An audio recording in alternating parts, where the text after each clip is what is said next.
সে মদিরার কাছে যাবে। মদিরা নামটা মনে পড়তেই শরীরের মধ্যে একটা অদ্ভুত রকমের শিহরণ খেলে যায়।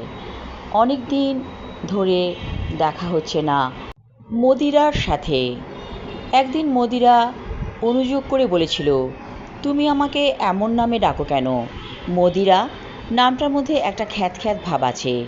কিন্তু সে বলেছিল, এই নামে কেউ ডাকবে না তোমাকে, যার কারণে আমি নামটা দিয়েছি।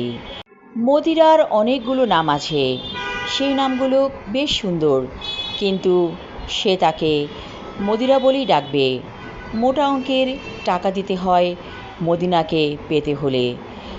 কিছু টাকা জমেছে, সেই টাকাগুলো নিয়ে আজ রাতে যাবে সে মদিরার বাসায়। ফোনে কথা হয়েছে তার সাথে। মদিরা বলেছে, আজ আমি ফ্রি আছি, আসতে পারো।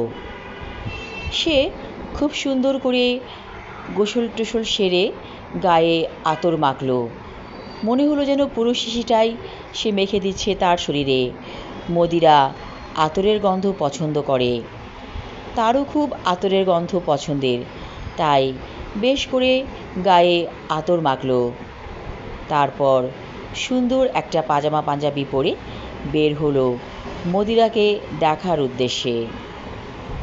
তার ব্যাগে কয়েক বান্ডিল টাকা। মদিরা টাকার গন্ধ খুব পছন্দ করে। একদিন হাসতে হাসতে বলেছিল, এই টাকার গন্ধটা সেন্টের চেয়েও ভালো লাগে আমার কাছে। সেই থেকে বান্ডিলকে বান্ডিল টাকা দেয় মদিরাকে সে। রাতের আধার ভেদ করে ছুটে চলেছে সিএনজি। তারপর একসময়ে এসে পড়ল সে মদিরার বাসার কাছে। তারপর দরজা ধাক্কা দিতেই দরজা খুলে দিল মদিরা। বলল, এত আতর মেখেছ শরীরে, আমি তো বেহুশ হয়ে যাব মনে হচ্ছে। মদিরা বলল, টাকা এনেছো? সব সময় টাকাটা আগেই দিতে হয় মদিরাকে, তারপর কাজ।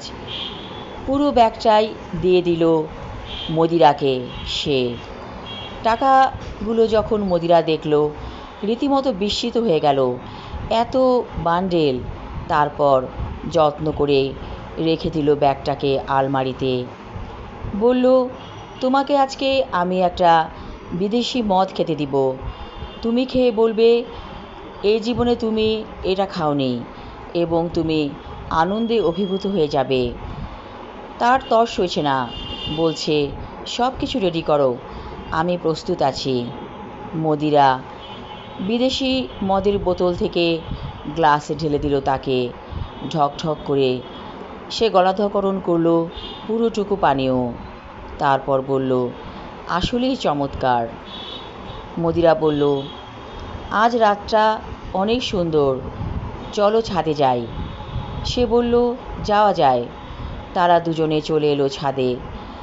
অপূর্ব সুন্দর আকাশটাকে মনে হচ্ছে অজস্র তারার খই ফুটেছে আকাশে। সেদিকে তাকিয়ে বলল, খুব ইচ্ছে করে গ্রামের বাড়িতে যেতে, কিন্তু আমি তো যেতে পারি না। আজ আমার অর্থবিত্ত আছে, কিন্তু সম্মান নেই। কোন মুখে আমি যাব গ্রামের বাড়িতে? সে বলল, তুমি যাবে, রাজরানীর মতো যাবে। কেমন করে যাব? আমি তো রাজরানী না। সে বলল, তুমি রাতের রানী, এটাই রাজরানী। আমি আমার লেখা ছোট গল্প সে পর্ব 1 পড়লাম। পরবর্তী অংশ থাকবে আগামী পর্বে। ধন্যবাদ।